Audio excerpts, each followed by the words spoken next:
The redistricting trial continues. It's October 3rd, 2025, and these are your headlines. The high-stakes legal fight over Texas's new congressional map is continuing in El Paso, where a panel of federal judges yesterday heard testimony from Democrat lawmakers and advocacy groups accusing the state of racial discrimination in its redistricting process. Groups suing the state include LULAC, the NAACP, MALDEF, and the Mexican American Legislative Caucus. Well, a key moment came when state attorneys played a video of Representative Al Green, who admitted the lawsuits rely on framing the issue as racial to trigger Voting Rights Act protections, saying, quote, "If we don't say this is racial, we won't win."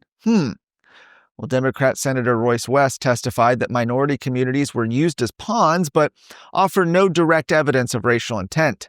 State Representative Sinfronia Thompson acknowledged that similar lawsuits follow every redistricting cycle. She called them routine political fights.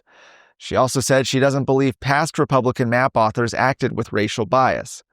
Well, state attorneys argued the 2025 maps are party-based, not race-based, noting that the new plan actually increases Hispanic majority districts and adds 2 Black majority districts. The 3-judge panel must decide whether to block the maps before the 2026 elections. Regardless of the outcome, the case is expected to be appealed to the Supreme Court. The University of Texas at Austin has been invited to join a major Trump administration higher education reform initiative aimed at restoring merit-based admissions and accountability on campus. As first reported by the Wall Street Journal, the administration launched the Compact for Academic Excellence in Higher Education on October 1st, selecting 9 universities nationwide to participate. Well, UT Austin's the only Texas school chosen and could receive priority access to federal funding if it complies. UT System Board of Regents Chairman Kevin Eltife called the selection an honor, saying the system looks forward to reviewing the compact and working closely with the administration. The compact contains 10 reform components. It prohibits admissions or hiring discrimination based on race, sex, or religion, and requires objective published criteria and standardized testing for applicants. It also mandates institutional neutrality on political issues, protecting a marketplace of ideas while maintaining civility and preserving sex-based privacy and competition standards in sports and facilities. Financial reforms include a 5-year tuition freeze, reduced administrative costs, and greater transparency around student outcomes. Universities with large endowments must offer tuition-free education in hard sciences and support veterans. Strict rules on foreign funding and anti-money laundering compliance are also included.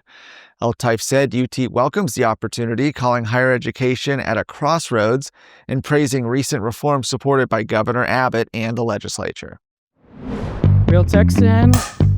I hope you'll sit down with Texas Scorecard every Sunday as we visit with real Texans who are doing real things to make the Lone Star State shine even brighter. We're going to be talking to activists and politicians, but we're also going to be talking with men and women who are shaping business in Texas and driving for a better culture.